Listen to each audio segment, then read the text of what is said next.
Hello everyone, আসসালামু আলাইকুম। Welcome back to my channel. তো আজকে আবার চলে এসেছি এমন একটি রেসিপি নিয়ে, যখন আপনার মাছ মাংস খেতে খেতে অধৈর্য ধরে যাবেন, তখন কিন্তু রেসিপিটি আপনাদের কাছে খুবই ভালো লাগবে। রেসিপিটি চাইলে আপনারা বাসায় ট্রাই করতে পারেন। তো চলুন আর দেরি না করে রেসিপিতে যাওয়া যাক। তো রেসিপিটি তৈরি করার জন্য ফার্স্টে আমরা কিছু কচুরমুখী টুকরো করে কেটে নিয়েছি এবং আগে থেকে সিদ্ধ করে রাখা কিছু ডিম এভাবে স্লাইস করে কেটে নিয়ে এখন একটি কড়াইতে কিছু তেল দিয়ে দিচ্ছি কিছু পেঁয়াজ কুচি ও কাঁচামরিচ কুচি। তো তারপর দিয়ে দিব আদা রসুন বাটা, হলুদ গুঁড়ো, মরিচ গুঁড়ো, জিরা গুঁড়ো, ধনিয়া গুঁড়ো ও স্বাদমতো লবণ।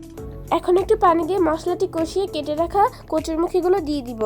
তারপর কচুরমুখীগুলোকে ভালোভাবে মশলার সাথে মিশিয়ে নিয়ে ঢেকে দিয়ে কিছুক্ষণ কষিয়ে নিব।